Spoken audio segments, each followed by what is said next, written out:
Ladies and gentlemen, Seahawks and football fans everywhere, welcome back to the We Talk Seahawks podcast. Thank you very much for joining us today. I'm your host, James. With me today, I've got Pez. How are you, mate? Good, mate. Thank you. Good. Matt, how are you, mate? Very good, thanks. Sounding loud and clear today, so Lovely, new microphone, so all new sound mic. good. Like it? Yes, sir. And with us today, we've got a very special guest. He's a BBC sports journalist. He's a Seahawks expert, an all-round lovely fella. It is Mr. Rob Staton. Rob, how are you, mate? Thanks very much for joining us today. I'm great, thanks. What a lovely introduction as well. No problem. It's nice to be called a lovely fella for a change. Not a problem. So how we do this is we just sort of we have a few topics of discussion that we go over, and obviously with you being our very lovely special guest, our lovely followers have got some questions for you towards the end as well. But we'll start off with I'm quite curious how you came about following the Seahawks. Obviously, for me, it was about 2012, sort of watching YouTube and discovering them on the internet and social media. Everything seems to be on social media nowadays anyway. Pez was, again, 2011, 2012, going to CenturyLink for the first time with his brother, and then Matt's just recently, over the past few years, started following the Seahawks as well. So I'm curious to find out how you started following the Hawks, mate, and was there any was it a game that you went to, or was it just on TV? How did you start following them? So when I finished university, I went to live in Vancouver, and Vancouver's probably about 2 or 3 hours drive from Seattle.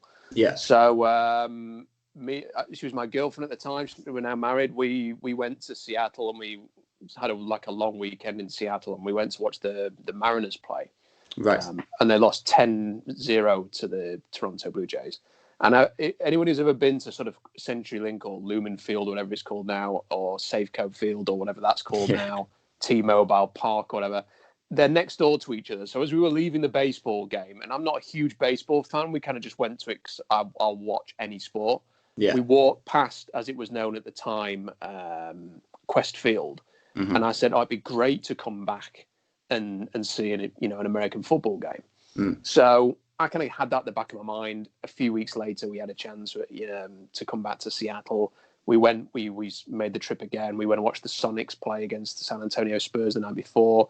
Then we went to watch the Seahawks play the Green Bay Packers on Monday Night Football. It was, I don't know if you guys remember the game. It was, we're talking 15 years ago now. It snowed. Yeah, snow. It really snowed. It was incredible weather. Freezing cold. Seahawks won the game. I just thought it was incredible. And from that moment onwards, I was kind of hooked. Started following the Seahawks when from Vancouver. Then eventually came back to the UK, and ever since then, I've not missed a game, whether it's on at 1 o'clock in the morning or 6 o'clock in the evening.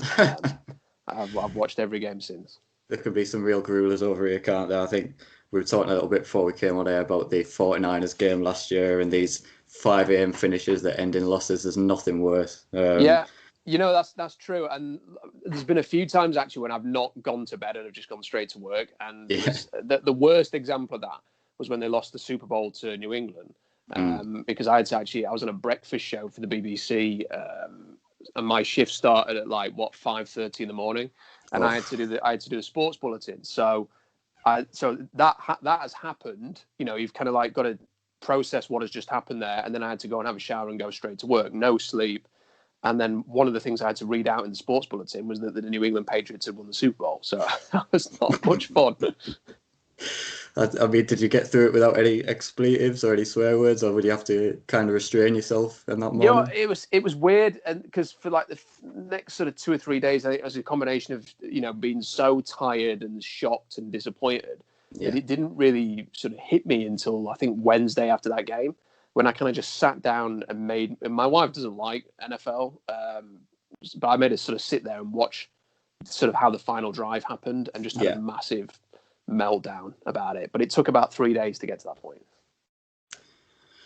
I mean, I can imagine that being the toughest job in the world, having to go in at literally within half an hour of the game finishing to reading out the scoreline I mean, because even after a normal like defeat at that time of the morning or any time of night, you are just so full of emotion, especially with the Seahawks, because it's always a close game and we have mini heart attacks every week. So it's always a frustrating loss. We never seem to be able to hold our hands up and just say, oh yeah, we've got battered today. It's always a close game that we lose or win. So having to go in half an hour after that interception's happened on the goal line, I mean, fair play to you, mate. I don't know how you did that. I don't know how I would have. Do you know the worst thing about it was that, I kind of just wanted to talk about it. So when I got to work, like, everybody else didn't even know the Super Bowl was happening. Because, why would you in Sheffield? So, yeah, and nobody cared. And like, I just wanted to talk about what I just watched, and there was nobody to talk to about it. So you kind of just sort of stuck on your own.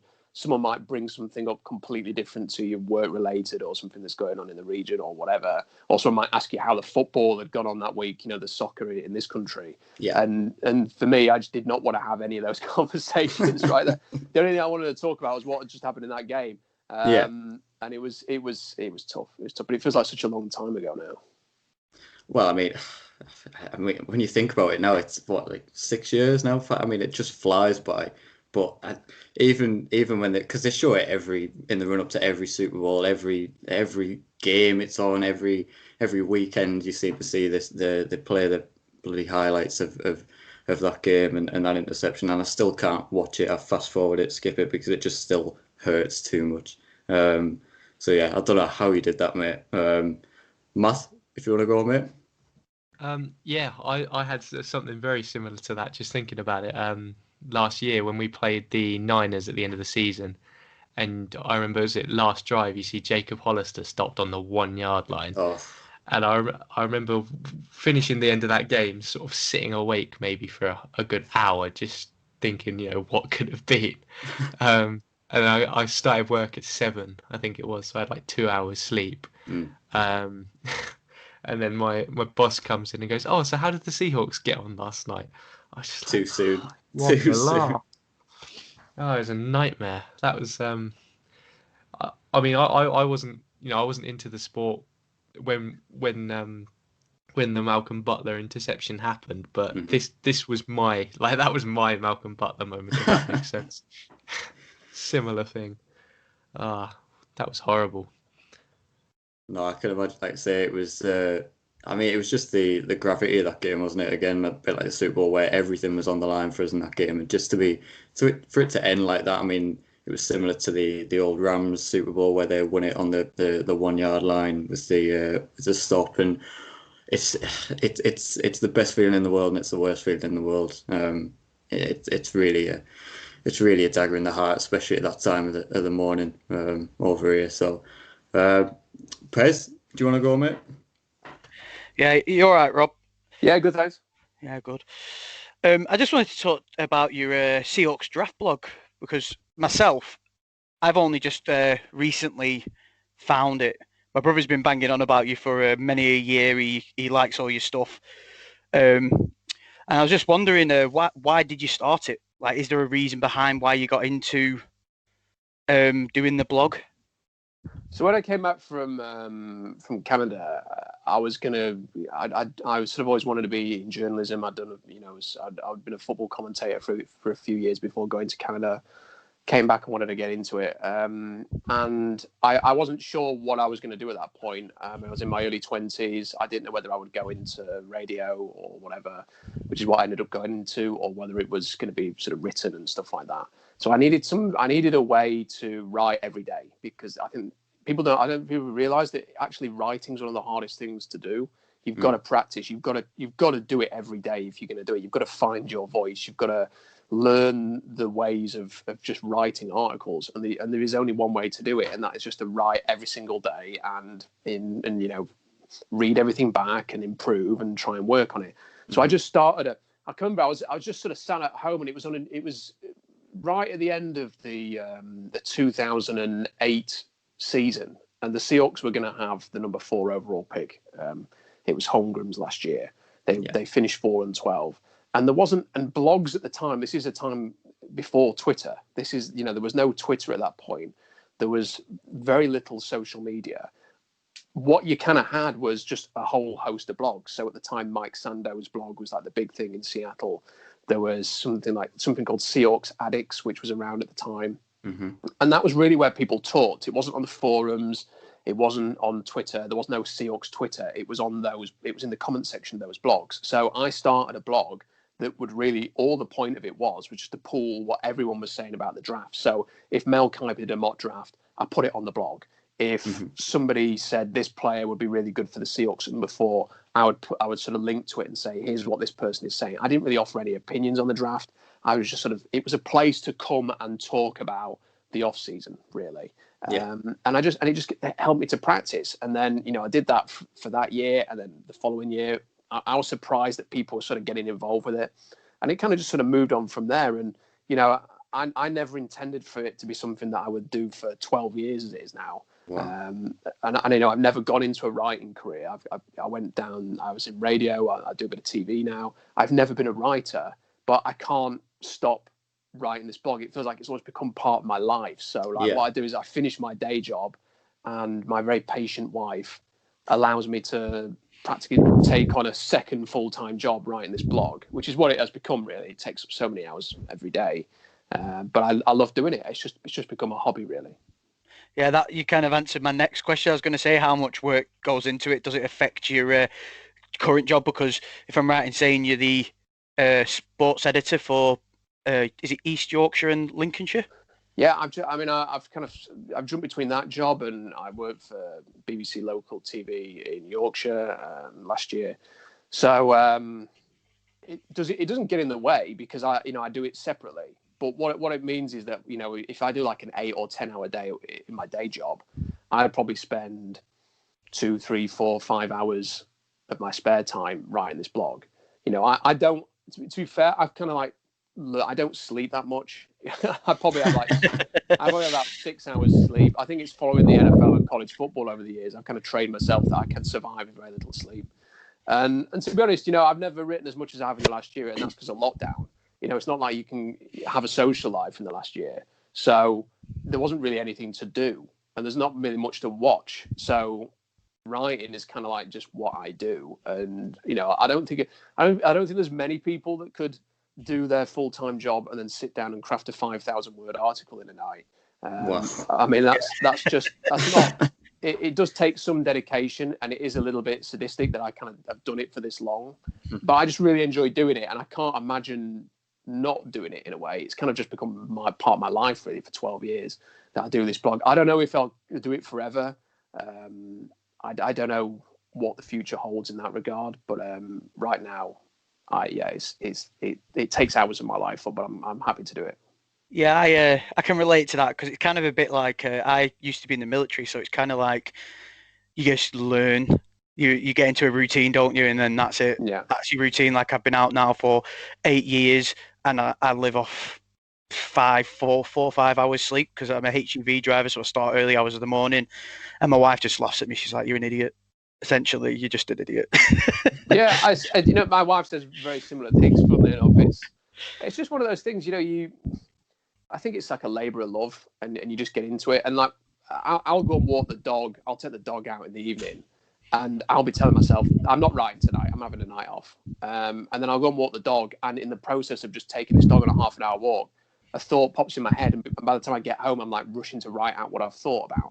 So it's often just that sort of little ideas spark in my head, and then I've just got to write it down. You can't hold an idea for days and then come back to it. Once it's in your head, you've got to get it out there. So so that also is, I guess, walking the dog is probably one of the other reasons why that is a good time to think. And often my thoughts are geared towards what is going on with the Seahawks. So that's how it works. I was looking through your blog, and one of your blogs what caught my eye. It kind of links into your YouTube channel, the podcast, kind of like podcast video you do with Robbie Williams. The American guy. It's not the Stoke born. when I said it to these lads, he went, "What? He's got the Robbie Williams on there?" I went, No.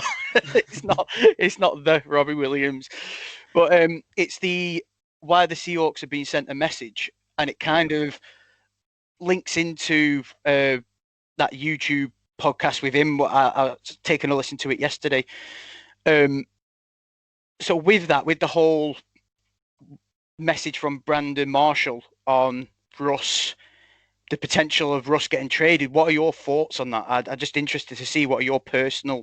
Do you think it'll ever materialise? Do you think it's actually going to, not this year, obviously, but maybe next year, depending how this offensive coordinator role transpires? Do you reckon next year we could be in a serious look of Russ is going to say, I'm out? I think we're there now. I think it's a really serious appointment. I don't think that people realise. It's one of those things, like, nobody ever wants to have a conversation like this, because if Russell Wilson isn't traded, it just looks like a overly dramatic, hot take type of conversations I have, and people generally don't want to do those. Unless you're Skip Bayless or somebody of that ilk, you don't really want to get into these conversations, because you kind of feel like you're just going down a path that nobody wants to go down, really. But look, sometimes you've got to have an inconvenient conversation, and I'm not just throwing this out there because I just think, this will get a load of people visiting the blog or anything like that. You just got to look at the evidence of what we have here. We have Pete Carroll making it very clear what he wants the offense to be going forward. Then a week later, Russell Wilson does his own press conference and contradicts pretty much everything that he said in terms of what he wants the offense to be. He wants to be up-tempo. He wants to throw for 50 to 60 touchdowns, he says. He's got a legacy in his mind. He's 33 this year. He knows full well that in 3 years' time he'll be on the downslide of his career. He can say he wants to play until 45 as much as he wants. He will be lucky if he plays to 40. Let's be honest. Yeah, there's not Seahawks offensive lines. He will be. Yeah. Exactly. And look, Philip Rivers has just retired. He's 39. And you get it to, I think people need to be realistic about what exactly Russell's career is. And that's probably another 8 years. And if he goes beyond that, that's it. So he's getting towards the point now where if he wants to be the MVP, and if he wants to go and challenge the numbers that, Breeze and Brady have got, they're competing to be like the best ever in terms of statistics, then he's got to get into a system that is going to enable him to do that pretty quickly in his career. So he's got a way of he wants to do things. Pete's got a way he wants to do things. They're appointing an offensive coordinator, and this is going to determine so much, because if Pete Carroll just appoints one of these coaches, I mean, they were talking to Wilson, the running back coach in Las Vegas, who was with Pete Carroll for 3 years in New England, and then was with him for 1 year at USC, and he's a running backs coach. He's never called plays. He hasn't even had an offensive coordinator interview for 7 years. If they appoint somebody like that, then what message does that send to Russell Wilson? If they appoint somebody who is like Joe Lombardi's name has been linked. Now, Joe Lombardi didn't have a very good spell with Detroit as the offensive coordinator, but from Russell Wilson's point of view, he's looked at Drew Brees and he sees himself, I think, as a bit of a Brees in terms of their size and stature. You'll be able to sell that to him. We're going to bring the New Orleans offense to Seattle. You're going to do a lot of the things that Drew Brees has been doing over there. Then that is the kind of thing that might enable Wilson to go, okay, I'm going to give this a chance. But he's very cautious of what his legacy is. And when you see people like Brandon Marshall, who played with Russell Wilson, coming out and saying they've got to get this right, they've got to be careful here, this is a warning for the Seahawks, then you have to listen to that. I mean, it was spelled out by Nick Wright, his co-host. They will have talked off air that this is a brewing story that people need to be aware of, that this appointment and the future of Russell Wilson is going to be tied to how Pete Carroll handles this situation. I've got to be honest, I'm a little bit worried about it, because I think Pete Carroll's looking at it thinking, I've got maybe like 3-4 years left in my career. There is no way I am ending my career not doing what I want to do. That's sort of his, because he thinks that he's got a way of doing it and they're going to do it, and that's that. He's stubbornly arrogant is my, when anyone asks me about Pete Carroll, he's just stubbornly arrogant. He just believes in himself so much that he can't even read between the lines. In my opinion, since our last Super Bowl appearance, we might not have regressed as people thought we would, but we are slowly regressing with him still as the head coach, in my opinion. Yeah, I don't think the Seahawks are really going anywhere. You can look at 12-4. They played the NFC East and the AFC East. Next year's schedule is a lot harder. There was a lot of games this season that were unnecessarily close. Dallas, New England, Minnesota, San Francisco, Arizona. Everyone but the Jets game. everything but the Jets game. So if they'd have finished 9-7 this year or 10-6, it was very, very possible and plausible. So and then they got bounced out the wild card round. I think the thing with it is that I just worry that you've got a coach who's on the way out, and he is, within 3 or 4 years, and he's going to do things his way, and that's coinciding with the exact point where Russell Wilson, really, because you paid him $35 million a year, should be becoming the focal point of the team. You should be building around what he wants to get, in the same way that Green Bay is built around trying to get Aaron Rodgers back to a certain MVP level. That's how the Seahawks should be viewing this, and the two things are going to clash.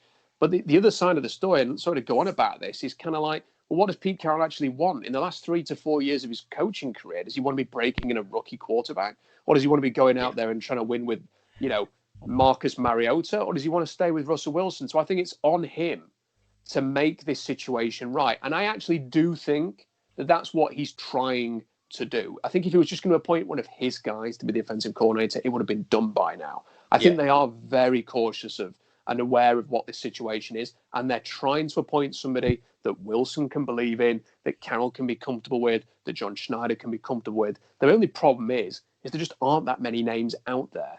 And I was kind of hoping that they would just be able to convince Doug Peterson to take it, because I think that is someone that John Schneider and Russell Wilson would want. I know that they're saying that he's probably going to take the year off. If I was the Seahawks, I would add another 0 to the contract and say, come and do it. Just get it done. Because if you do that, then we can go into next season really believing that everyone's on the same page. If they don't do that, then there's going to be that question mark. And maybe next year, Russell Wilson will ask for a trade. But we're in a weird period, guys. Matt Stafford's going to leave Detroit. Deshaun Watson is levying to get out of Houston. Mm-hmm. There are quarterbacks who are more prepared these days to say, get me out of here. So we'll see what happens. Just on that, it leads on to a question I was going to actually ask you anyway. Is when you talk about Russ and his legacy, me and my brother have been speaking this week about this side of the coin and saying, are we noticing more that Russ is putting his personal legacy over the actual team itself? Because he used to always be team first. Whereas these last couple of years, it's like you said about how Pete Carroll says one thing and Russ says the other thing. He said that this season to me was a repeat of last season, because it was exactly the same after the Green Bay game. Pete said one thing, Russ said the other thing. And that's when, like my brother said there, and then he said, if it doesn't change in 2-3 years, Russ is gone. And now people are seriously talking about like the potential of him going. Now, my brother reckons that Russ, though, this year is putting his personal legacy over the team. His philosophy's changed in himself. What do you reckon on that? No, without a shadow of a doubt. I mean, remember where Russell Wilson was in 2012, 13, 14? He was this guy that people overlooked purely because of his height, because he was 5'10". And he was when the Seahawks won the Super Bowl, his salary was $500,000 for the season. That's how much his cap hit was in 2013. So this was a guy who had a huge chip on his shoulder, had a huge point to prove.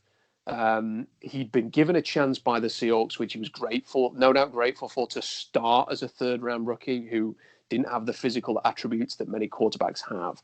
So he was part of a puzzle that included a great defense and Marshawn Lynch, and he was a member of the team. Whereas now you've got to look at it completely differently. He's on $35 million a year. He used to be the highest paid player in the NFL until Patrick Mahomes and Deshaun Watson got their new deals. He is regularly talked about as one of the best players of his generation. He's talked about, in terms like he should be for the MVP. He's very, very much a celebrity now. Nobody really talks about the height thing anymore. People are more likely to mention the fact that he's married to a superstar, or that he's been on a great big talk show, one of the major worldwide talk shows, or people are going to talk about things like that. So the situation has completely changed for Russell Wilson. He's no longer this guy with a huge chip on his shoulder. He's made it. He's made $160 million in his football career alone on football contracts.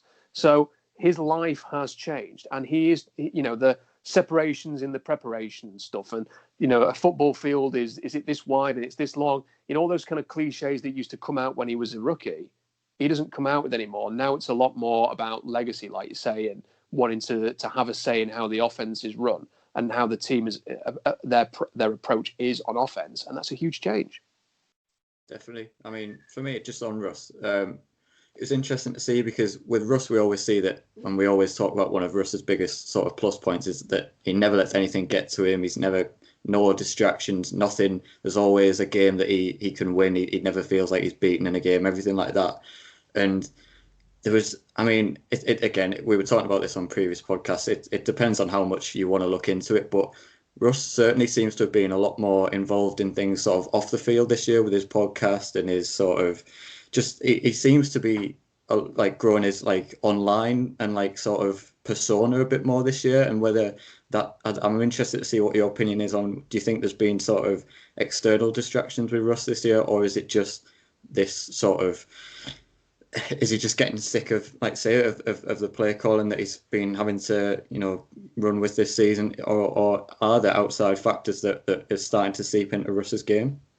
I don't think there's anything wrong with the stuff that he's doing off the field personally, because you know, I do a podcast, you know, and it's about an hour long, and I've got to be honest, it's not an issue. You know, I sit down and do the podcast. If I was talking to one of my friends on the phone or my wife in the living room, it would be no different, really. You go there, you sit down, you do some talking online. Russell Wilson's not editing that like I do after I've done my podcast. No. You know, Russell Wilson just talks to some famous person or a friend for a little while, and then he gets on with his day. So I don't think there's stuff like that. You've also got to remember, he's got a huge entourage of people working for him. So when it's like, oh, Russell Wilson's involved in this product, or Russell Wilson's involved in this scheme, or oh, he's bought a stake in the Sounders or whatever it was, you know, there's like a huge army of people who are dealing with that stuff for Russ, and Russ is kind of just getting on with his life and doing what he wants to do. So I don't think that he's spread too thinly. I think what it is I just really think that the bad, if you want to call it the bad play at the end of last season, was about a complete 360 on the offense. It was a case of, you're going to do one thing at the start of the year, which was apply scoreboard pressure and, you know, throw the ball a lot more on early neutral downs, which they did, in fairness, carry on doing as the season went on. It's not that they just completely resorted to the running game, but they were going to be aggressive. They were going to play with tempo. They were going to go for it. And then Pete Carroll, at the first sign of any kind of trouble, was, we're not doing that anymore. Yeah. And I don't know if you needed to go to that extreme. And from that point onwards, it's just a human nature. If Russell Wilson didn't think they were doing the right thing, and I don't think he did, by suddenly, you know, reducing the tempo, trying to slow the game down, trying to win games 17-14, like Pete Carroll often talks about, I don't think that he believed in that. I think his confidence perhaps took a knock because, you know, he was being asked essentially to rein it in. And I think he was, because the coach was telling him, I think he was actually doing what Carroll was doing. Don't turn the ball over. Don't take as many chances. Keep things tight. I think that impacted how he played the game. So that is really what I think was happening there. And the point that they've got to come up with a balance now. There has to be a way to play football that Russell Wilson can buy into and be 100% invested in. That doesn't necessarily mean that he has to resort to just being, you know, this point guard, middling quarterback who throws for 25 touchdowns and 6 interceptions and has 3,000 yards. I mean, I'm not saying that that's necessarily what Carroll wants, but that's kind of the statistics that we were getting in the second half of last season. And if Carroll really wants that, he can't justify paying $35 million a year for a quarterback. He might as well just trade Russell Wilson, build up his offensive line, build up his defense, and go and get Marcus Mariota on whatever he's on, $4 million for next year, and have that kind of thing, or have a rookie quarterback. Because if you were going to play this way, and be conservative and not really want to push the boundaries too much, then you can't justify $35 million a year. You can easily justify $35 million a year on one player if they are the focal point of your team. Yeah, absolutely. I think for me, it's the same. I haven't really bought into the off the field things with Russ. I just think it's Russ. I think there was no sort of coincidence that when, I think it was like round about the mid-season and the Buffalo game springs to mind, where we just had no running backs available and no running game. And again, that's been a sort of a staple of the Seahawks over the years under Pete Carroll is the running game, the running the ball first, which is obviously what he's alluded to wanting to go back to. But for me, I think the turnovers that Russ has caused this year were largely in that period where his running backs weren't healthy and he was having to throw the ball more and force the ball downfield more. And And I think a lot of this sort of, and it's not to blame on the fan base because, you know, when you've got receivers like Tyler Lockett, DK Metcalf, and guys like this, you know, you want to see them catching 60, 70-yard touchdowns because you think, well, why? You know, we've got DK Metcalf. Why, like, if he's not catching 60, 70-yard touchdowns just on vertical routes, and like, what's the point in having him? So we were talking about it again in other podcasts about this sort of outside pressure from the fan base for us to throw the ball more because we've got all these weapons now in the passing game that Russ hasn't really had, apart from, you know, he's always had Doug Baldwin, but then his second and third receivers haven't always been as good, whereas like now we've got like genuinely 2-3 elite standard receivers in Lockett, Moore, Metcalf, and even the rookies like Freddie Swain and guys coming in like that all contribute now. So for me, I just think Russ, he just needs to get back to, and like I say, with the offensive coordinator, like I said, it's so important this year. If we can just start establishing the run game again, because obviously I don't think any pass game is complete without a run game first. No offense works without a running game, really. So if we can get that back, I don't see why Russ can't sort of perform to the highest levels that we've seen him perform again. Pez, have you got a question there, mate? Pez? I had it on mute on my headphones. Sorry. Sorry. No, I was just interested that from everything we just spoke about then, who would you rather keep, Rob? Pete or Russ? If you had to choose right now. You know, it's a whatever, whichever way you answer that, you're going to really annoy a lot of people, and that's the problem, really. You know, it's a question that I kind of would answer if someone asked me, and I don't really want to be the, you know, labeled as a guy who wants Pete gone or a guy that wants Russell Wilson gone, which is inevitably what happens when you answer a question like that. I just think that for me, it's just become a bit stale. You know, everything's just become. Look, no one's saying that Pete's a bad coach or that Russell Wilson's a bad quarterback. That's ridiculous. And you know, there are a whole bunch of teams that would love to have Pete Carroll and Russell Wilson. But the problem is that I don't think you have to hold yourself to the standard of like the Bengals or the Jets or, you know, or the Jaguars or whoever. You know, ultimately what the Seahawks are, you know, they are what they are now. They have Pete Carroll, they have Russell Wilson, and until anything changes, I just don't, you know, I think we're going to keep seeing the same season after season after season. I don't think that they have the ability to make the kind of changes whereby you come back next year and all of a sudden the Seahawks have gone from being, you know, a team that loses in the wild card round or loses in the divisional round year after year, and now they're going to be in the NFC Championship or they're going to be in a Super Bowl. I mean, they're one of about 5 or 6 teams that haven't been to the NFC Championship since they were last there. I mean, like pretty much everybody in the league, apart from the, you know, the real basket case teams like Detroit and Dallas and Chicago have been to the NFC Championship game, and the Seahawks haven't. And I don't really see, with the Seahawks in their current form, getting back there. And you know what? Part of me kind of thinks you should be prepared to have a refresh. You know, Pete Carroll has been there a decade. Russell Wilson's been here since 2012. Things can't go on forever, you know. And I think with the NFL, I don't think this is. It'd be really interesting to see if a team ever just takes this leap and says, like, after 10 years, we're just going to refresh everything. We're going to move on from certain, you know, unless you have Mahomes or Brady or something like that, we're just going to move on. We're going to get what we can for our aging players. We're going to see, you know, test the wind of where the coaching market is. And, you know, if the Seahawks decided next year, heck, we're going to go with, you know, an upcoming bright offensive coordinator. We're going to draft a new quarterback. We're going to, you know, go with a youth movement and try again. Part of me would be kind of quite invigorated by that. You know, it'd be exciting to sort of see where that team would go. And yeah, you run the risk of being a really bad football team, which is not what we want. But I almost kind of think that that's a little bit more exciting than just having the same season over and over again, where you're good enough to get to the playoffs, but ultimately you're not good enough to go much further than that. So I kind of see it both ways. I don't think that what I've just said is going to happen at all, because the Seahawks are in this holding pattern with ownership, whereby Jody Allen is, you know, she's inherited a football team. She's not a true owner. She's not like Jerry Jones. She's not like Shad Khan. She's a placeholder, because of the sad passing of Paul. So what we're going to have in the next 3 to 5 years is the team is going to get bought, and that's when things potentially will change. That is presumably when Carroll will retire.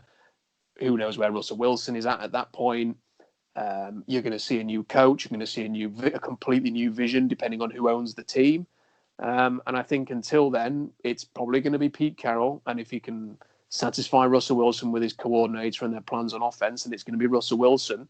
And we've just got to hope that one of these seasons they can stay healthy. They can repair that. I agree with what was said just before about the running game. I think they desperately need a stud running back, someone who can, not just a decent running back. This isn't the Shanahan offense where they can just plug guys in. They need somebody who's good. They need somebody who can do what Carson could do at his best or what Marshawn Lynch could do. And they've never really found that guy, despite the fact that, they've passed on Derrick Henry and Dalvin Cook and Nick Chubb and Alvin Kamara and Jonathan Taylor and Clyde Edwards-Helaire, all these great running backs that they could have had and they passed on.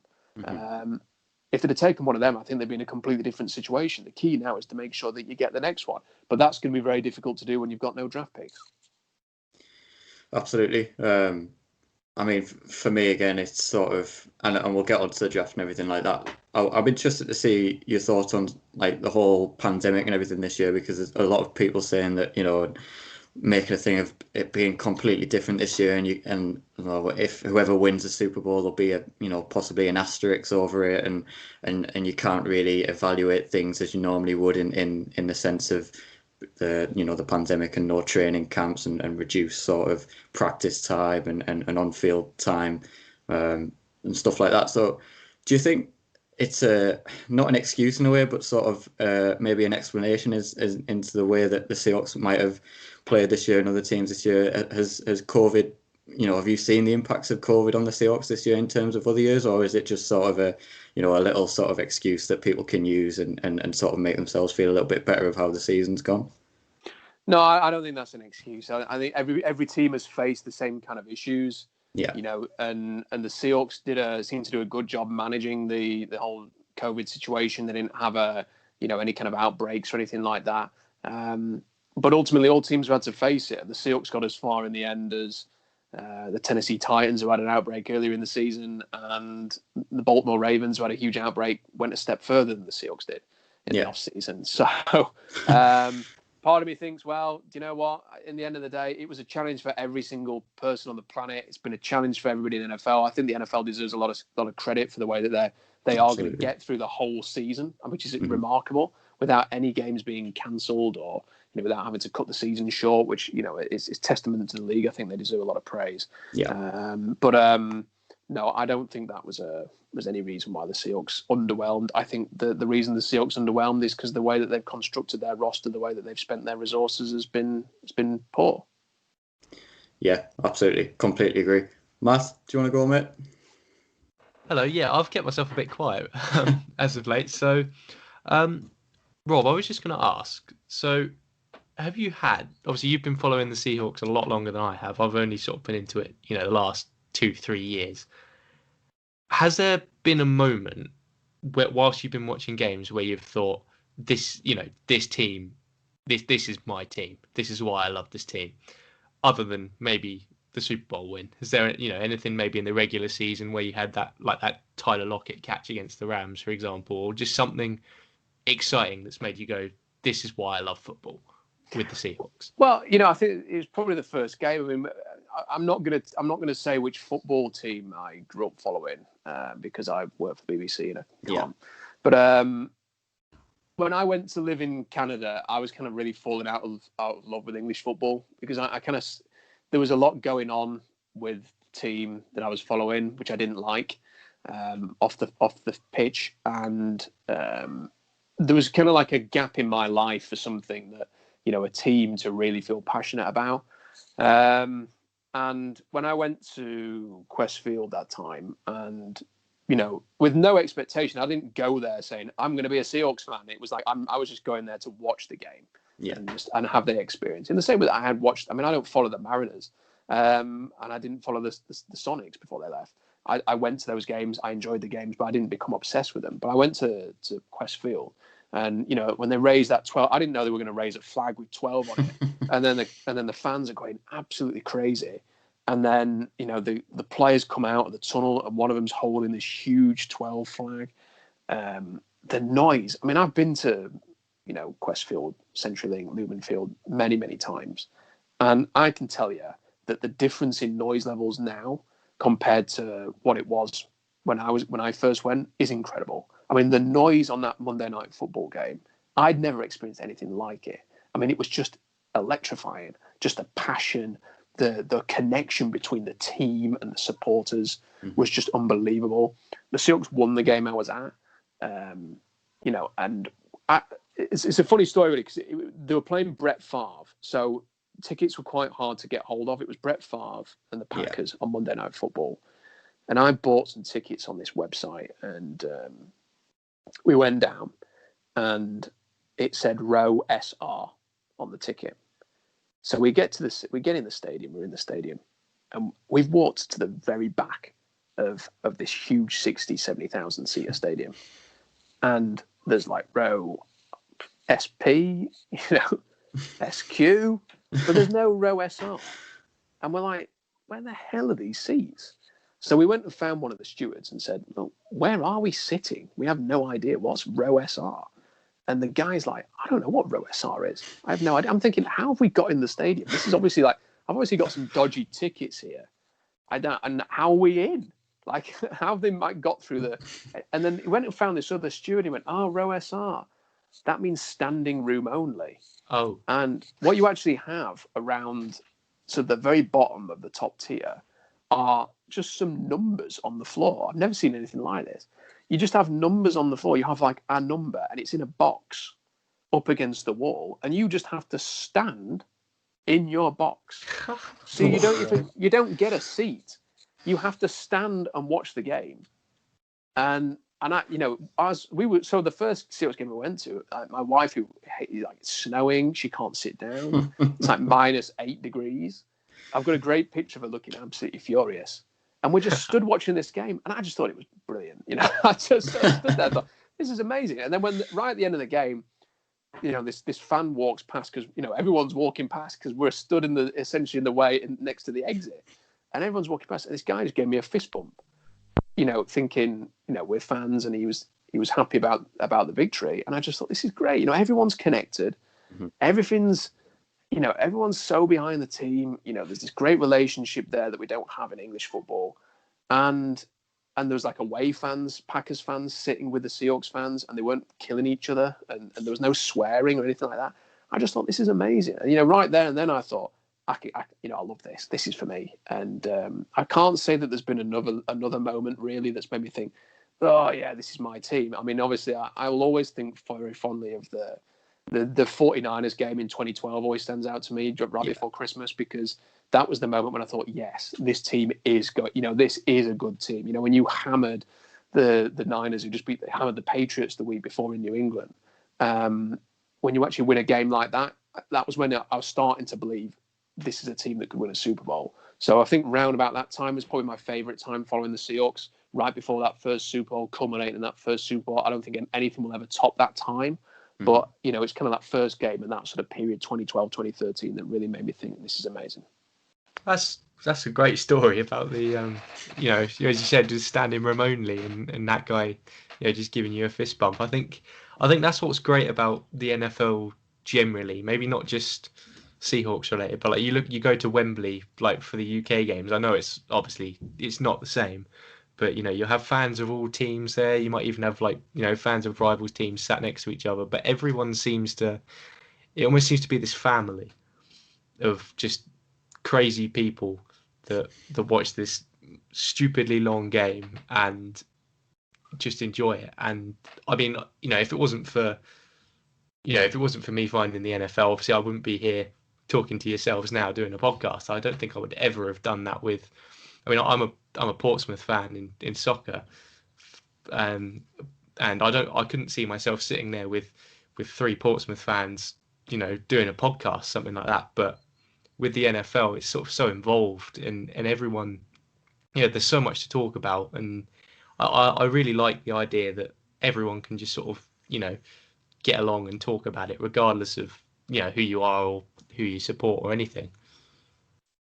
Yeah, I think it's great, and I don't think every stadium. I went and watched the New York Jets play once against the Kansas City Chiefs, and I can tell you the crowd in New York is very different to the crowd in Seattle or Wembley. There was this one guy who spent the whole game going, "Nah, they don't want to do that. They should have done this, and they should have called that. And, I told you about this." And like the Jets, every moment went wrong for the Jets. It was like, I told you they should have done this. I told you this team stinks. And he's shouting away there. And then the Jets kind of came back to win in the last quarter, and he just didn't say anything.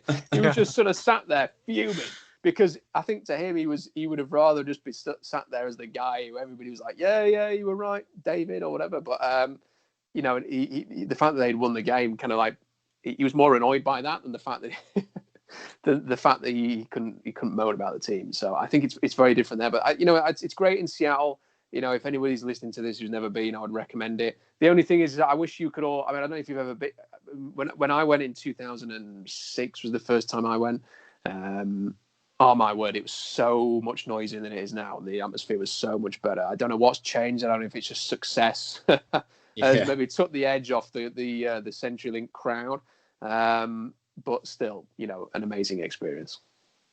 I mean, unfortunately I've never had the chance to go out there. I mean, this year would have probably been the first time I would have been able to go and watch a game over in the US. But obviously, we all know what's happened in terms of fans and travel and stuff like that. The only game I've actually been able to see, and it pains me to say, was the Rams against the Bengals at Wembley. I mean, obviously it's an NFL game, but it's the Rams. My advice, if you ever decide to go over, is to pick your game very, very carefully, because I've been to Seattle and seen them lose, and it does ruin the trip, I have to say. When you travel 5,000 miles and you go there, and like generally when I go, I'll probably arrive in Seattle on the Thursday and fly back out on Monday or Tuesday and just go for the game. And, going around Seattle, going in the sports bars, hanging around downtown Seattle, maybe going to a college football game is what I've done in the past. And then you have the game. And if you have the game and they lose, you just feel miserable on for the rest of the Sunday and the Monday. You don't really get the most out of your days. And, I tried to pick games that they would win, but I watched them lose against the Cowboys, for example. I've watched them lose against Kirk Cousins and Washington. That would hurt. But, I've also seen them, I saw them lose to the Bengals in 2011. Again, these were all games that I thought, hey, they've got a chance of winning. And it didn't work out. and my plan this year was to go for the Giants and Jets games for that reason. And if it wasn't for COVID, I'd have gone for that week. They'd have lost the Giants game. So it's like, be very careful. If, for example, if you see a game like the Jets this year, then go to that one and try and make sure you pick a game where they win. Because it's great to go and watch them play the Niners or the Rams or one of the big like the Chiefs or some of the Packers or something like that. It's great to experience a seriously big game and the atmosphere that comes with that. But you also run the risk of seeing a loss. And I think the most important thing is to make sure you see a win. Yeah, that makes sense. For sure. I did that. I got dragged to Seattle by my brother because at the time I thought I was in the ballpark of NFL. It's just soft rugby, this, that, and the other. I didn't buy into anything to do with it. And then we went when it was his birthday, so I sourced these tickets off this guy. I kind of used the fact that I was in the military to try and win them over because they love the military over there.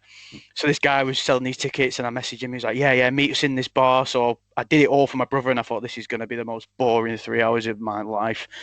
But I got there and I started watching it, and this American guy, fair play to him, just sat there for the whole game, just talking to me, telling me exactly what was going on.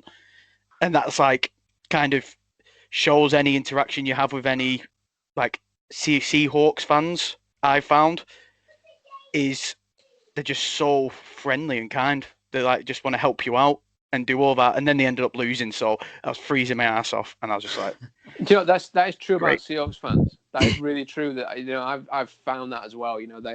when you go there, and when I've been to a game, if anybody hears your accent, they want to have a chat and sort of understand why you're a Seahawks fan. When I was there last time, someone who reads the blog just sent me an email and went, "Hey, we have a box at the stadium. Do you want to come in the box? You know, we've got a few spare seats." And so what we did is we actually donate. We bought the ticket. We had to spend a lot of money on the tickets because it's very expensive to go and watch them. When I went to watch the Bengals in 2011, the tickets cost about $20, and the tickets cost about $200 now because it's because they've won the Super Bowl, and you know it's very hard unless you know somebody who's got tickets who can sell them to you on face value. It's very hard to get face value tickets for the Seahawks home games. But he said, "You want to come to the box?" So we actually sold the tickets that we'd bought and paid a lot of money for, and then just donated the money to a local charity and went in the box. And it was like, wow, this is amazing. And like, we just thought, I've never met this guy. He just read the blog and seemed to like the blog, and he invited us in. And it was like a whole new experience. Sort of watching it from that, you know, we were field level right at the right behind the end zone. And it was amazing. We got soaked because it rained and there was no cover if you wanted to watch the game. But it was an amazing experience, and that's I think that sums up Seahawks fans. Really, they are a good bunch, to be fair. Mm. Absolutely. I mean, go on, Matt. Sorry, mate. So I just think that's crazy. Just some random guy just like, oh yeah, do you want to come in our corporate box? I mean, my concern about going to games, as you said, is the cost of tickets at face value. But you know, it's one of those things where you sort of have to stump up the price and just go, yeah, I'm going to pay it.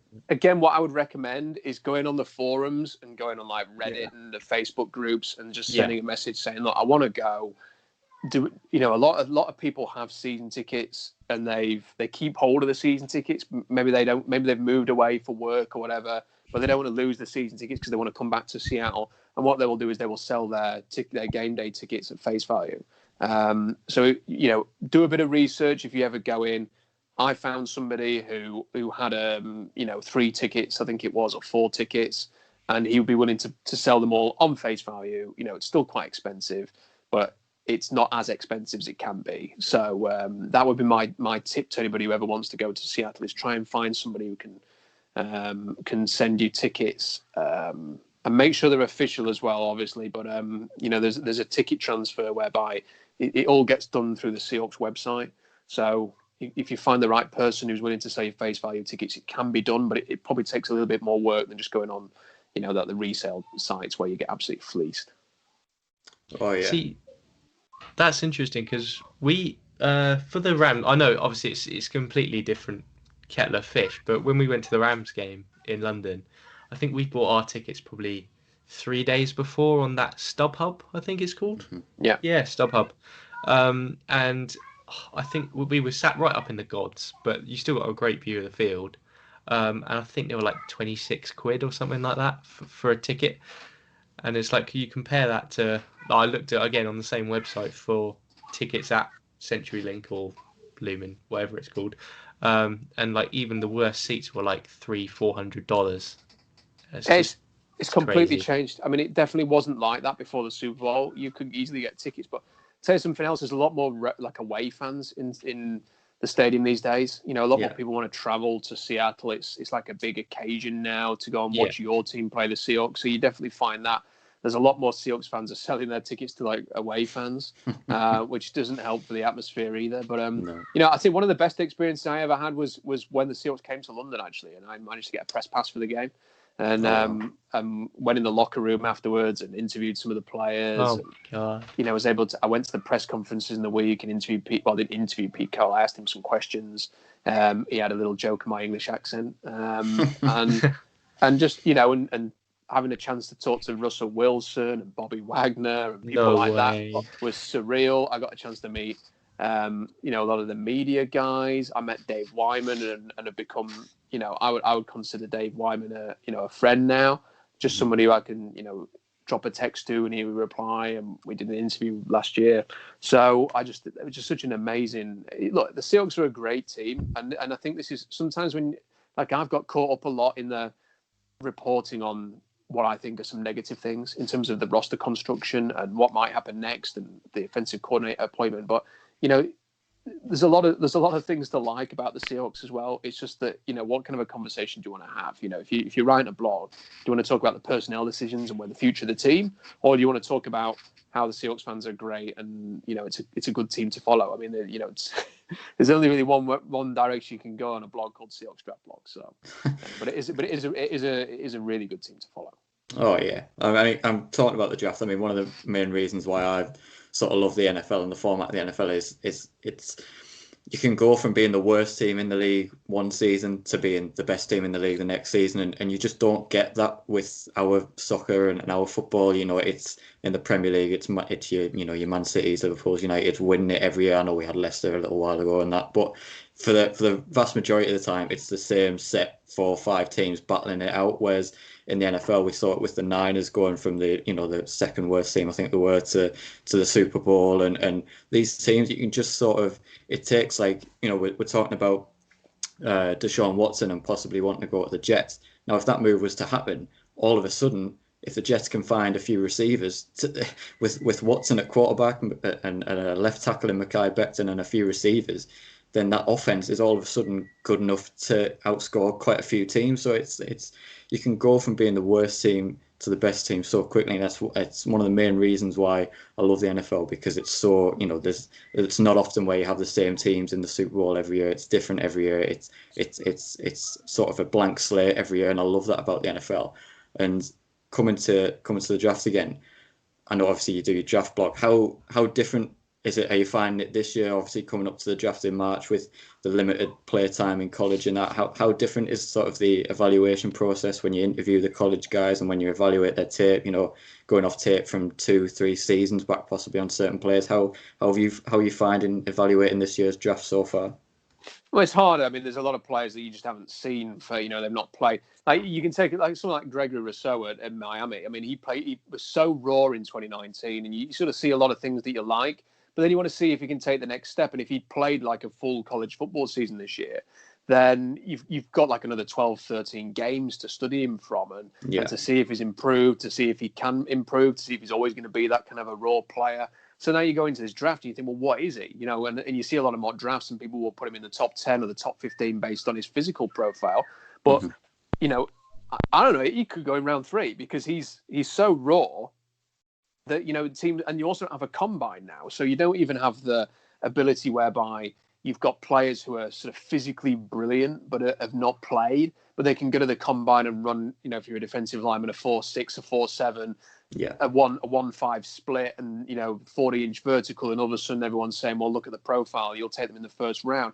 They don't even have that potential now. So it's really incomplete. But what I would say is that for a lot of the positions that we're looking for with regards to the Seahawks, it's pretty easy. I mean, all of the offensive linemen, you didn't have many offensive linemen holding out last year. Let's just say that, those guards and centers, you have to kind of drag them off the field. There's no way, they live for football. So you might have a few receivers and a few quarterbacks and people like that who don't want to play. Generally, the guards and the centers, they want to play. So, if we're looking from an offensive line point of view with the Seahawks, I feel like I've got a good idea on pretty much all of the offensive linemen that are going to be in this draft and go in the first few rounds. There'll be other players that emerge, and that's what's great about the Senior Bowl is that names that you don't consider up until this point, you see them work out in Mobile this week, and then all of a sudden they're on your radar and you talk about them. So that's pretty much set. It's just certain players, certain positions where there's a little bit of an unknown. But, the teams have got to work this out.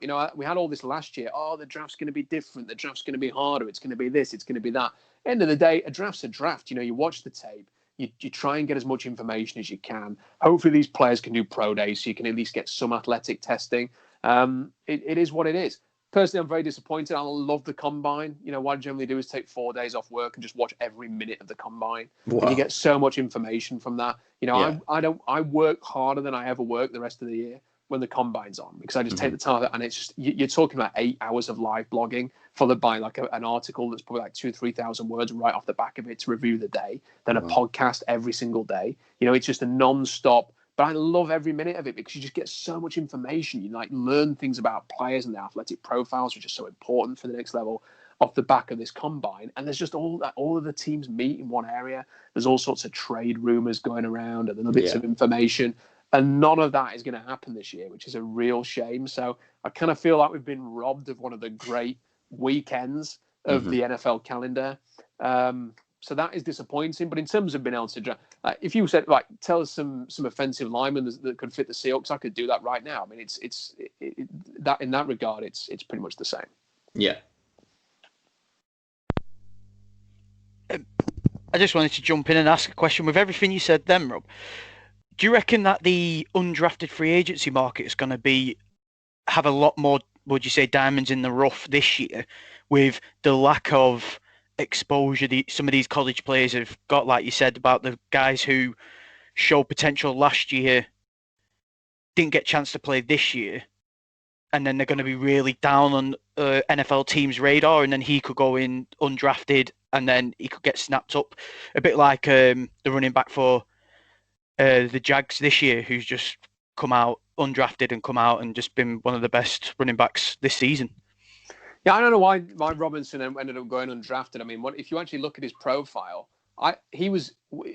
it's pretty easy to work out the running backs the Seahawks like. You know, they have a certain height and weight that they always go for, an explosive testing. And actually, Robinson was on the list of players last year that he said he fits what Seattle looks for in a running back.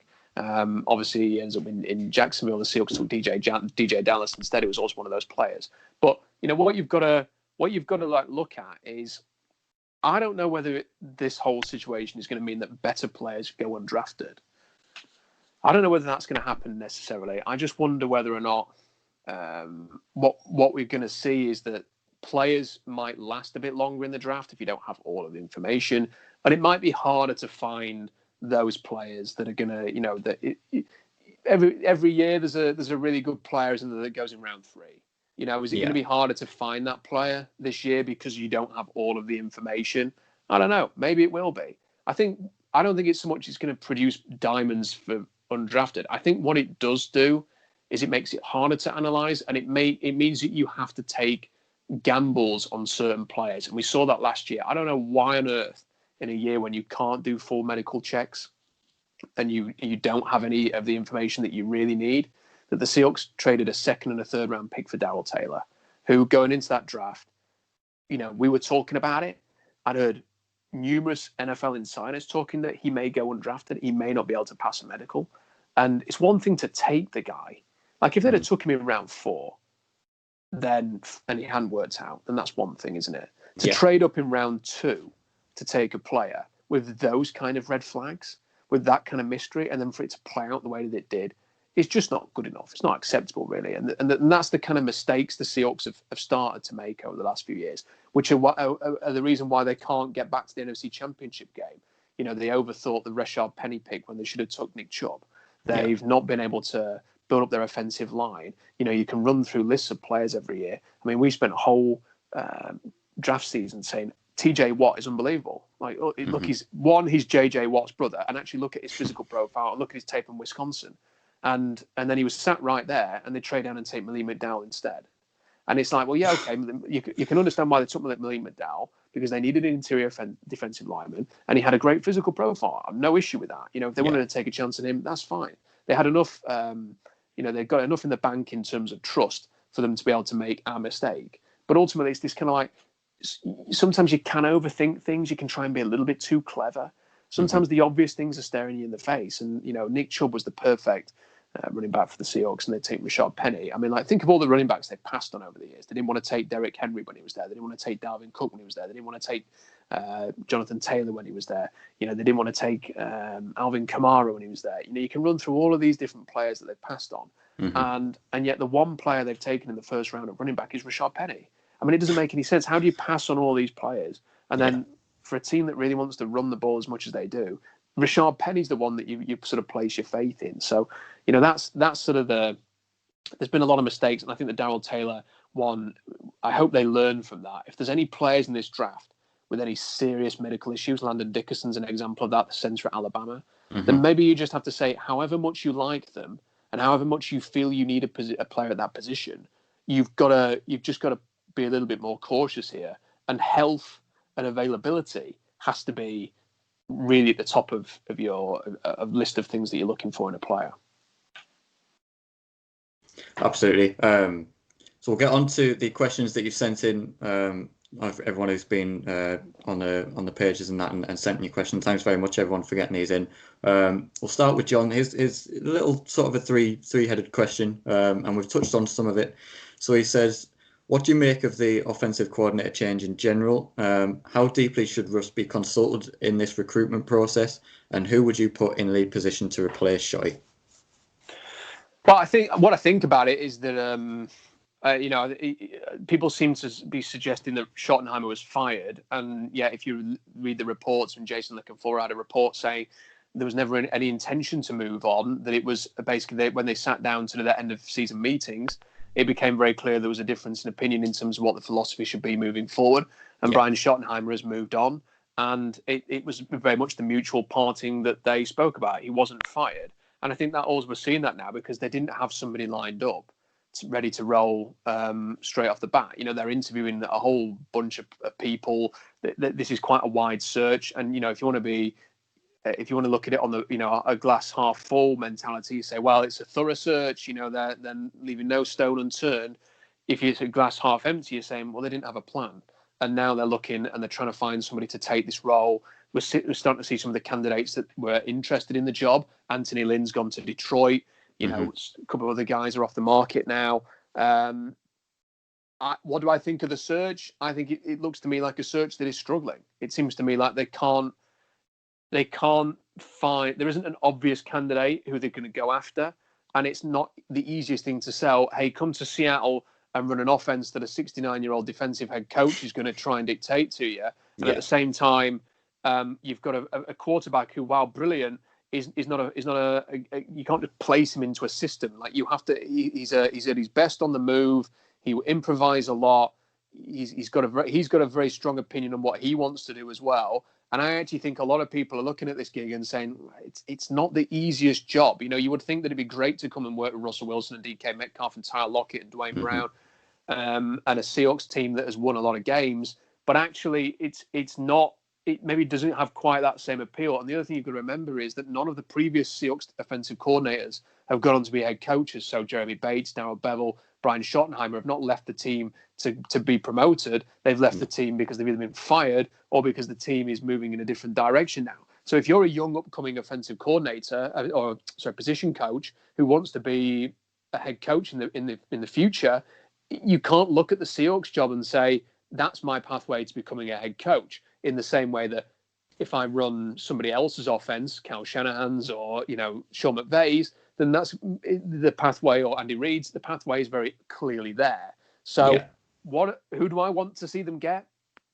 I want to see them get somebody who's going to stand up to Pete Carroll. For me, that would mean a former head coach with aspirations of becoming a head coach again, who Pete Carroll will have to cede some control to, otherwise they ain't going to take this job. Who is creative, that is willing to think outside of the box a little bit, that has had some success in the league. That's what I would look for. And those, the guy that stands out to me more than any other is Doug Peterson, because he's won a Super Bowl. He is not the kind of, he's not a shrinking violet. He's not going to go and Carroll says, I want you to do this. He's not going to say, okay, Pete. He's going to say, no, I think we should do this, and they're going to have to make it work. And I actually want that. And I want to see Pete Carroll be willing to cede some control to this offense and put it into the hands of an expert.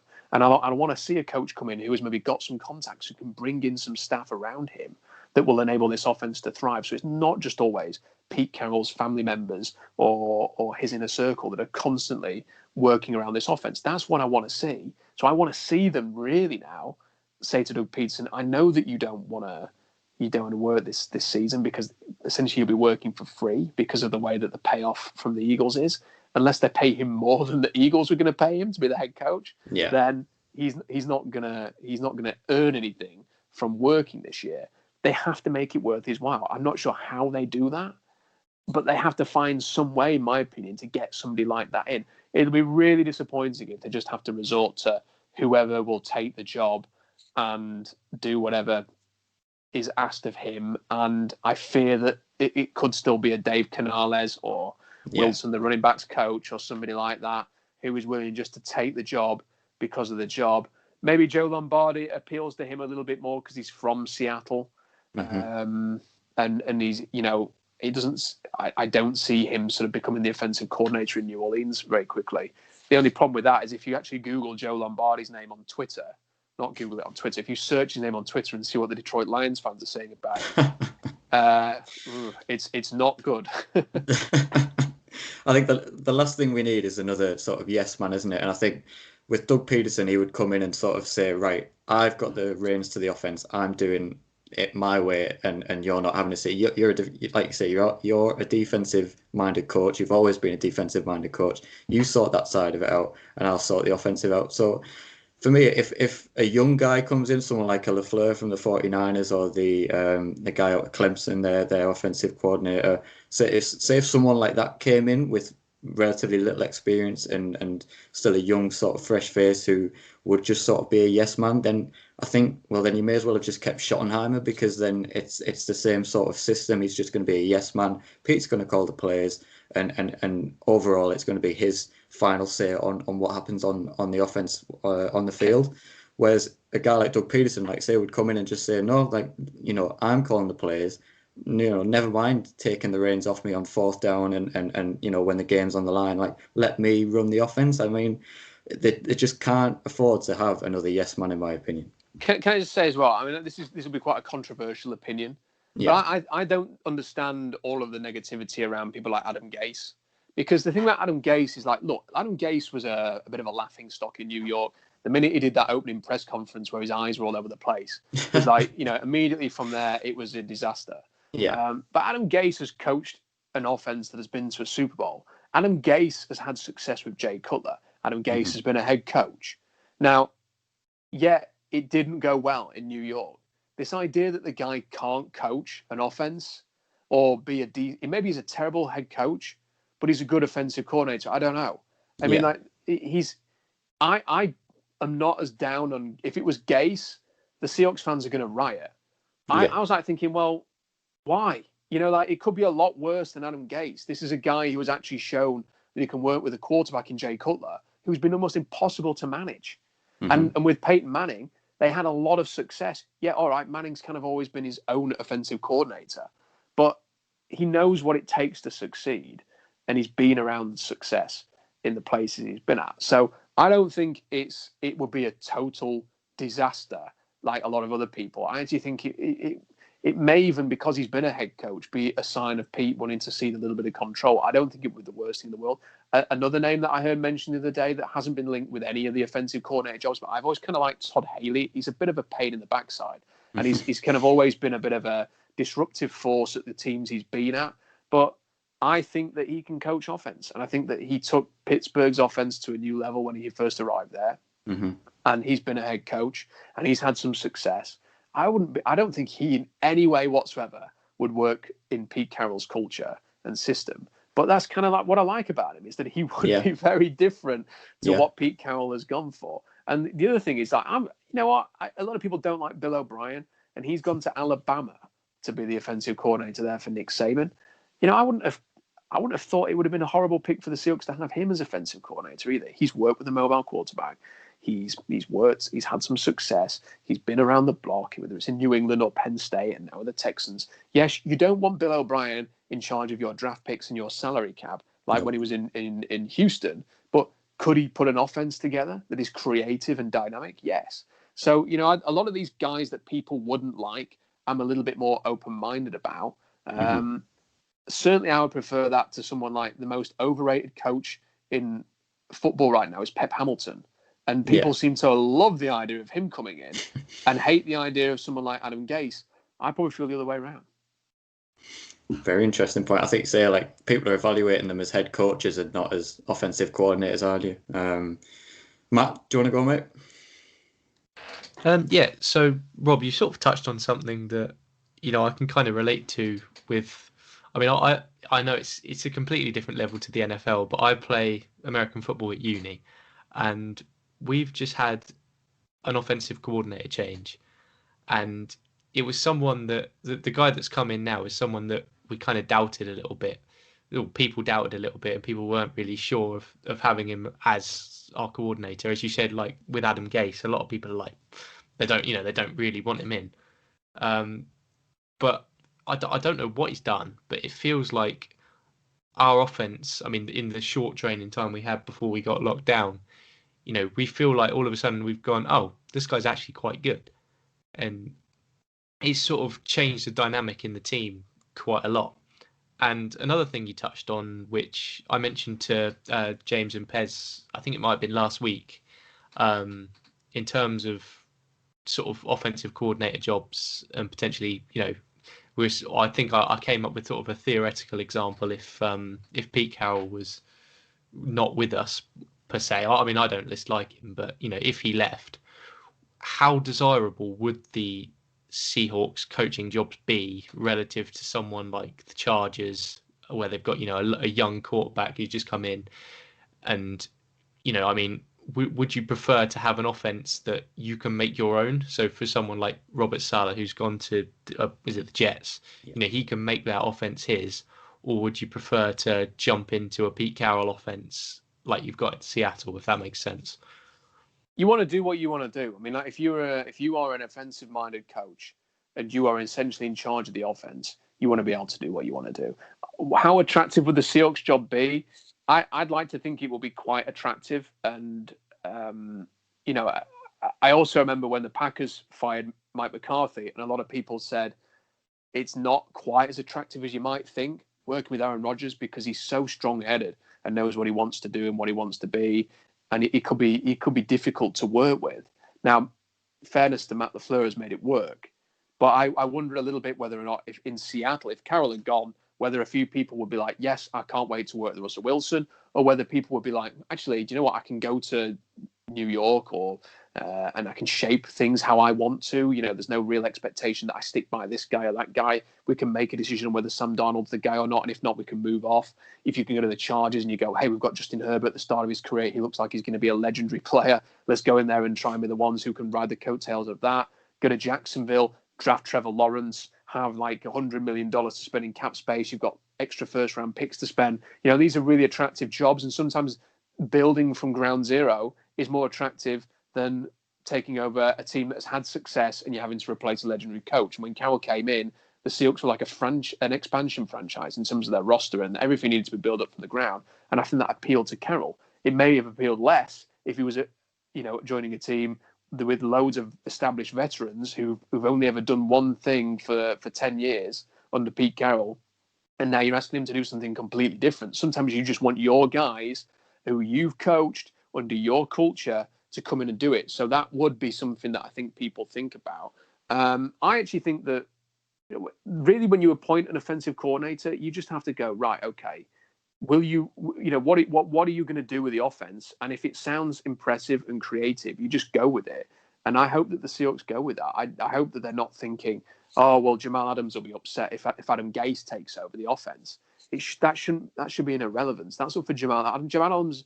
If Jamal Adams wants $18 to $20 million a year off the Seahawks, then you're going to have to work with whoever the offensive coordinator is, I'm afraid. I mean, you're not even on the offense. So you just go and appoint whoever you want to appoint. And I wish the Seahawks could kind of make a call on this now. Unless they know who they want and they're coaching on the Bills or the Packers or the Chiefs or the Buccaneers this weekend, then I just wish that the Senior Bowl starts this week, and you want your position coaches watching these guys, having input, helping you along. I'd like to see not just an offensive coordinator come in, but a couple of other members of staff with that offensive coordinator to help, move things in their direction, as opposed to just one guy coming in and working with everybody else. So I think I personally think it's been, about 10, 11, 12 days since Schottenheimer left now. Yeah. I think we're getting to the point where we need to see a decision made here. Definitely. Matt, do you want to go for the next question, mate? Oh, yeah. Forgot. I've still got one question here. So Joel on Instagram has asked us a defensive question. And he's asked, should we move away from using cover 3? Because we saw against the Bills using like their drag routes, out routes, and short curls, getting a lot of first downs, these short throws and quite big runs. And you had the likes of Josh Allen absolutely on fire in the red zone. And they made a lot of big plays. I do remember they made a lot of big plays off of these, short throws and then just ran after the catch. Well, you could play cover 103 if you're going to play a cornerback who can't even walk, which is what they had in that game with Quinton Dunbar. I mean, it was just ridiculous that he was in that game, and that was kind of like the peak of Seattle's defensive woes. Really, I mean, it was just terrible. They came out and played that game expecting the Bills to run the ball when Seattle's passing defense was the worst in the league, worst in history at the time, and the Bills couldn't run the ball but could throw it well. So I mean, like, the game plan and the scheming and the preparation was all wrong. I don't think you have to move away from cover 3. Every kind of coverage, everything's been tried in the NFL. There are no kind of really new ideas on defense anymore. Everything's a give and take. If you play this coverage, it comes with this positives, this weaknesses. Every team has got a basic idea on how to beat this coverage. This is what you do against cover 0. This is what you do against cover 2. This is what you do against cover 3. There's like ways to beat a defense. And what you've kind of got to do is, when you pick your identity and how you're going to play, you've got to be good at it. You've got to execute, which the Seahawks weren't executing well at all in the first half of the season. And you've also got to be able to, if you're going to run the kind of system the Seahawks do, you've got to create pressure with 4. You can't have to rely on the blitz, and you can't have 4 guys not creating any pressure on the quarterback. It works hand in hand. And the Seahawks didn't have enough pressure in the first half of the season. They had a lot more pressure in the second half of the season. They did still blitz quite a lot. I think one of the key things this season is to make sure that they go into next year with an improved pass rush. Carlos Dunlap had a good impact. Can you get a little bit better there? Can you get a bit more depth and talent on that D-line to really create some pressure? Is Darrell Taylor going to come back or not? You need to be honest and be with that situation and proceed as such. And if you can do those things, and if you can improve your pass rush, then I think the Seahawks can be a very effective team, whether they're running cover 3, cover 2, whatever. That's interesting to hear your take on that. I did have one final question from me, which is draft related. I just popped up in my head now. So we mentioned earlier, obviously, we don't have that many picks this year. And we've got a lot of positions that we need to improve on. How can you see us, or can you see us getting back into the first couple rounds of the draft by trading players, for picks? And if so, who do you think we would trade away for picks if we did? I think there's only 3 players that you will get a pick in the first 2 rounds for. One is Russell Wilson, obviously. One is DK Metcalf. He's not going anywhere. And the other one's Jamal Adams. Mm-hmm. And, personally, my opinion, what would I do? I'd trade Jamal Adams. Because, I look, Jamal Adams is a good player. But I don't think he's a great fit in this scheme. The Seahawks had to blitz 33.5% of the time in 2020. That's twice as much as they were blitzing in 2018 when they had Frank Clark. Yeah. And their sack percentage was lower than it was in 2018. So they need to get back to that level, like 18, 90% blitzing. And you can't do that while you have Jamal Adams. I thought that it isolated Quandre Diggs and exposed him a lot because the other safety was constantly playing up on the line. And a lot of people going about the 9.5 sacks and the sack record and stuff like this. Let's just be clear here that Jamal Adams blitzed 8 times a game on average in 2020. Yeah. And he recorded 0.8 sacks a game, which means that 7 out of 8 times he blitzed and didn't get home. Okay. So that's the success. The Seahawks were blitzing him pretty much more than any other player in the league. And 7 out of 8 times he was not getting a sack. How were they creating the opportunities to create pressure and get those sacks? They were putting Bobby Wagner up in the A gap. Teams are shifting their protection. Jamal Adams then comes up to the line. It's a telegraph blitz. He's got a free run to the quarterback. It's just, can he get to the quarterback before he gets the ball out? He's not beating the offensive lineman. There's no real design here. What the 3-4 teams do, and this is what happened in New York and what happens in New England and Miami and Baltimore. You run a 3-4. Your 2 outside linebackers can drop in coverage. Your middle linebackers can drop in coverage. You've got 4 players automatically who can drop at any point, and then you've got a safety who can blitz. The thing that people like Todd Bowles do and Greg Williams is you never know when the blitz is coming from. Are you just going to rush your outside linebackers? Yeah. Is one of your middle linebackers going to rush? Is your safety going to rush? And they'll give you different looks. They'll put Jamal Adams up at the line and have him drop, or they'll put a middle linebacker in one gap and then Jamal Adams off the edge. And you never know who's going to blitz or who's going to drop. And it constantly keeps you guessing. When you run a 4-3, you can't do those things. So when Jamal Adams was blitzing, you would often be able to call out the Jamal Adams blitz sat on your sofa at home, because he would just run up to the line pre-snap and you'd see him coming off the edge. It was a telegraphed blitz. It's obvious. So you're not even getting the most out of the blitzing. And like I say, if you're going to keep blitzing your safety as much as this is, we can all talk about 9.5 sacks. What happened the 7 out of 8 times when he didn't get home? Are the Seahawks giving up a play because they're blitzing like that? And if the quarterback can see Jamal Adams coming up to the line, he knows there's a gap in coverage right off the bat that can be exploited. So for me, it's not a great fit. You've traded away 2 first-round picks, a third-round pick, and a player to get Jamal Adams. That's one thing. He's going to expect a contract worth $18 to $20 million. And that will, he will expect that this season. And I think he'll hold out if you don't do that. And while his salary will only be $9 million, whatever happens this year, because the new contract won't until next year, you're still committing a huge salary to a blitzing safety.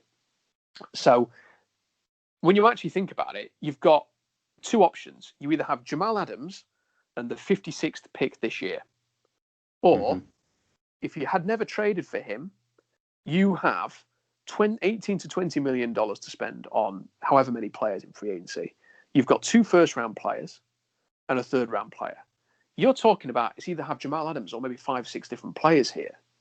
And when I look at the roster and you're starting cornerback, you're starting center, you're starting running back, you're starting Sam linebacker are all out of contract. A number of your players who are on 1-year deals like Benson Mayowa and Jacob Hollister and Greg Olsen are all out of contract. How are they going to fill all of these holes with 150 grams of effective cap space, which is what they have this year already?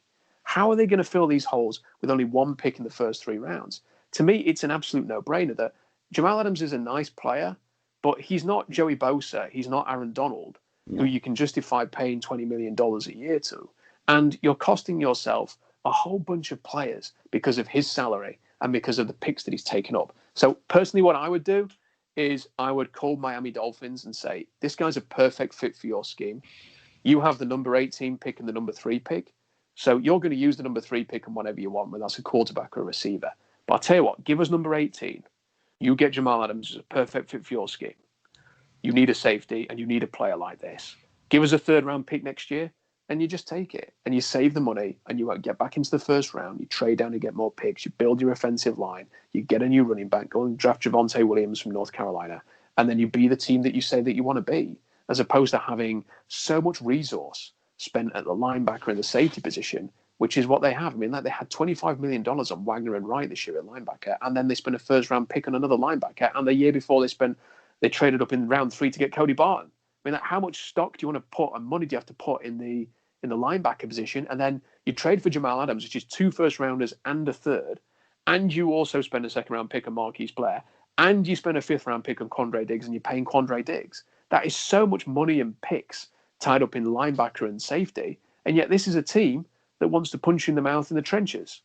Where's the investment in the offensive line and the defensive line? That's really where the focus should be from now on. I see what you mean there. That's very interesting. Pretty much hit on everything I was going to say. With just one thing I was thinking about is obviously we traded a lot for Jamal Adams. As you say, it was 3 picks and a player. Do you think Jamal's value has gone down after the way he's played this season, or do you think that will affect it at all? I think his value is probably where it was. I think the Seahawks just overpaid. I don't think there was. I don't understand the situation where they ended up having to give up 2 first-round picks for safety. I don't, and I think the Seahawks overpaid, and as a consequence, probably will not get 2 first-round picks and a 3rd back if they're trying to trade him. I think you're going to have to take a hit on that. But look, they took a chance. They took a chance on it, and that's fine. There's nothing wrong with taking a chance on a player. No. But I think once you understand that, you have needs elsewhere and you have limited resources, that you have to weigh up, what you're going to do here. And you're not trading DK Metcalf. I'd hope that they don't feel like they have to trade Russell Wilson. If that situation unfolds, then so be it. But that only really leaves Jamal Adams. I don't think you're going to get a second-round pick for Bobby Wagner. I don't think you're going to get anything in rounds 1 and 2 for people like Jaron Reed or Tyler Lockett because of their age and their contract status and the fact they've had a few injuries. So I think you're really looking at Jamal Adams, and I just don't think that he fits in Seattle as well as he would fit in Miami or New York Giants or New England or Baltimore or Tampa Bay. And I think you've just got to see what you can get. And look, if you get that number 18 pick, you just sort of weigh it up. You could have Jamal Adams next year, which would be fine. Or you could have a starting left guard, a starting running back that are on $1 million a year, in the draft. And I'm telling you, this is an amazing draft for interior offensive linemen. You could sort out your offensive line for the next 5-6 years in this draft. You could get a running back in Javonte Williams, who, trust me, is going to be really good. He's a really, really good player who could be the kind of running back the Seahawks need. You could go and fill a few defensive holes as well with the cap saving that you have, whether that's Keanu Neal, who's a free agent safety, or Malik Hook, who's a free agent safety. Take a dabble on one of those. There's a whole bunch of guys that are going to be free agents on the defensive line. If you were to say to me, would I rather spend $18 to $20 million a year on Jamal Adams or $18 to $20 million on Leonard Williams, who had 11.5 sacks last year and can be your answer to Aaron Donald, I'd rather spend the money on Leonard Williams and have the picks, quite frankly. But we'll see. I mean, this is just what you have to do as a team. And I think just because you made a big investment in one player a year ago doesn't mean that you can't, a year later, say, actually, we need to move on. And there is a precedent for that. Brandon Cooks, the Saints spent a first rounder on him in the draft, and then the Patriots traded for him with a first rounder. Then the Rams traded for him for a first rounder. Then the Texans traded him for a second rounder. So there are players that move around and retain value for a number of years. Very interesting. I mean, so Pez, if you want to go for it, mate. Yeah, I was just listening to your talk and through the whole chat we've had. One thing that stood out to me is your passion for the game and for the Seahawks. And I was just wondering, would you ever chase a career in the NFL? Because I'm guessing trying to get a journalism gig for the Seahawks themselves might be pretty hard, but as the NFL as a whole, as an opening door, would you ever go down that route?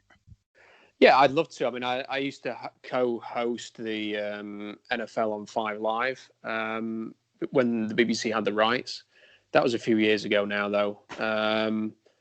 And there's been sort of offers over the years. I can remember I think it was 2011, maybe a bit after that. Yeah, I think it was about 2011 that SB Nation asked if I wanted to do field goals, and I turned that down. And there's been a few little things. There was something a couple of years ago which didn't materialize. It definitely doesn't help that I'm English and sound like a bloke from Rotherham. I don't know whether it's realistic that it'll ever, but it's definitely something I would love to do. I mean, this has become my favorite sport. I would love to think that there'd be a chance one day, especially with the way the sport's growing over here. I'd love to think there'd be a job in England covering the NFL that might materialize one day. But certainly I'm not the only person with those kind of ambitions over here. There are a lot of different journalists who have an interest in the NFL and would certainly be very competitive in trying to get in there and do those kind of things. So, it's something I'd love to do. Whether it happens in the future or not, who knows? Certainly there's nothing on the horizon. But if there's someone listening to this who's got a job going, then give me a ring. Well, as it happens, the Seahawks are looking for an offensive coordinator if you want to throw your hat in the ring for that one. Yeah, someone else says, I only know one player, and that's Spider Y2 Banana, and that's only because of John Gruden. So I'm afraid I'll be quite limited there. It'll be very predictable. It's interesting you say about the field goals, because it's one of my regular podcasts I listen to. I listen to the Locked On, Field Goal Seahawkers, the Pedestrian podcast as well. It's interesting you say that, because I just thought it was always Brandon Schultz, his idea. to do that. I never realised that SB Nation set it up as a thing. Well, SB Nation sort of have their, I don't know that much about them, but essentially they have a bunch of sites, one for each team, and they employ people modestly to run those websites. It's never, and it has to be something that you do on top of a load of other work. It's never a full-time job. They don't pay well enough for it to be a full-time job. But if you were a freelance journalist who was working in the market, or if you even had a non-football job, if you worked doing something completely different and you did that in your spare time, a bit like I do the blog, and you did it for a bit of extra cash, then that's essentially what it is. And there's been when they were talking to me about doing the Field Goals blog, I chose not to take that job because I was just getting into the BBC and thought that was where I needed to focus on. And it was the right call in the end. And actually, Danny Kelly took over Field Goals instead, who's now with the Ringer. And then when Danny went there, Kenneth took it over, and now I think Mookie Alexander does it. So there's been a few different people take over that website, and with a podcast, Brandon, who I know very well. Just to jump in, have you been on Field Goals with Brandon? I've heard you before. I've listened to you on a podcast maybe last season, I think it was. So I've done a whole bunch of podcasts with Brandon. He does 2 podcasts. He does the Field Goals and he does the Seahawks podcast. Yeah. And not the last draft, the draft before the last one, we did a combined podcast every day. We during the draft period, last year we did a whole bunch of podcasts together. When the Jamal Adams trade went down, we jumped on and did like an instant reaction podcast. So I've done I've bored Brandon to death with my views for a number of years. Oh, that's good. That's interesting to hear that. Go on, Matt. Sorry, there was one thing that popped into my mind that I forgot to mention earlier. It's not Seahawks related. It's we're recording this on Sunday, so it's playoff related. Which 2 teams out of the 4 left can you see making the Super Bowl? Just a thought.